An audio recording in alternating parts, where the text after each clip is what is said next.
Ladies and gentlemen, Cheryl Cran. Get her up here, guys. She is a rock star. The future is about shared leadership. I love what Todd said. The key is about sharing information. One of the biggest challenges that I find organizations are struggling with, in addition to what you outlined in that survey, is information sharing.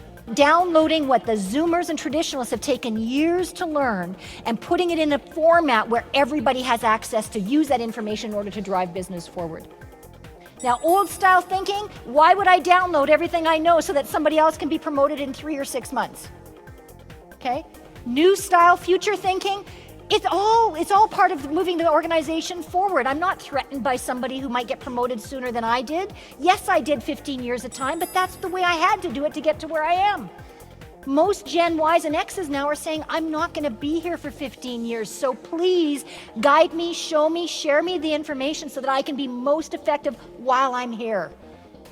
And what does this mean then? It means we need to lead in a different way. We're not leading a stable workforce anymore. We're leading a constantly changing workforce where people and situations are constantly changing, which means we have to build our flexibility factor. It includes creating a culture of we. It includes multiple perspectives and being evolutionary in our leadership approach.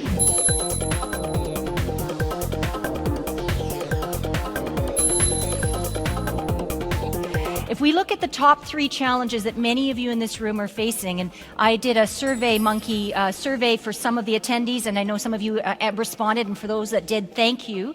And for those of you that responded, here's what I extrapolated as what you said were some of the things you're facing right now. You said, number 1, recruiting and retaining top talent. Now, by the way, leading change is directly correlated to recruiting and retaining top talent.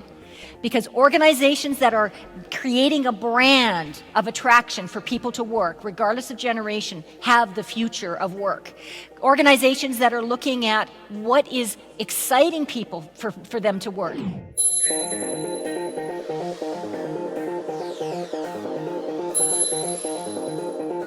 You also said that one of your challenges is the pace of change. Now, you and I know in this room, and this is where the word change, many of us, our eyes can sort of gloss over and go, oh, I've heard about this. We're living it. We're doing it. But really what we're talking about here is the pace of ongoing disruption.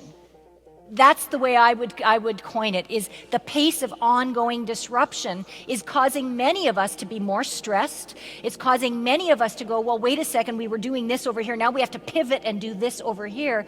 What is the solution to that fast pace of change? It's how we reorganize ourselves individually in order to be leaders that inspire others to go with the disruptions that are going to continue.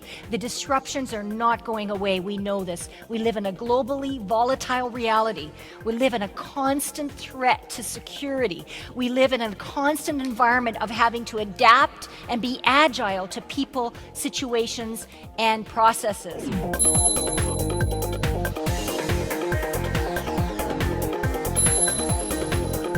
The third challenge was motivating teams to integrate technology. Now, we all know technology is a huge component. My question in the survey was, how relevant is technology to what you're doing? And the answer unequivocally was, we have to have across-the-board uptake of the technology. But here's what I've noticed is many organizations will put a new technology in place and ask everybody to adapt to it without giving the proper tools, resources, and abilities for people to really up-level the technology to their highest ability.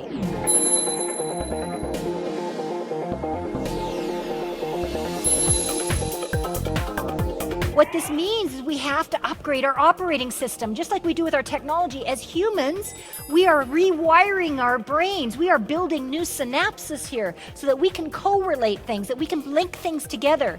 I'm going to test you on this in just a moment. But if you look at the components of an upgraded leadership operating system, number 1 is vision.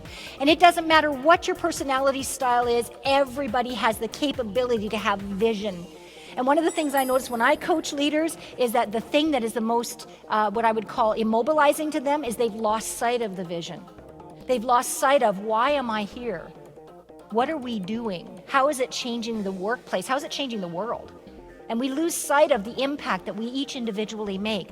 The second is having our map and plan. What is it that we want to create? If we're going to be change leaders, what's our proactive checklist of what we're going to do when change comes upon us? What are we going to do to be ahead of the change? What's our plan? Third thing, multiple perspectives. Psychology has shown that for the as humans have evolved, we are at a place now, and Ken Wilber talks about this, that we want to shift from having singular perspective or dual perspective into a more fluid, multiple perspective mindset. Now that's easier said than done, and it takes time and attention to wanting to do this. But for example, most people hold dual perspective at the most. And he calls this tier 1. But if you're really looking at multiple perspective, and I'm saying really able to look at your own awareness of self, your awareness of others from a personalities, from a generational, from a human perspective, and you're able to hold the perspective of your own job and your own department and the organization, and then the industry, and then the impact of that industry on other industries, and then the impact of that on global. That's the skill set we're all building right now. And whether you're aware of it or not, because of technology, our synapses are already doing this. We're already correlating things that are unrelated in order to create our new future.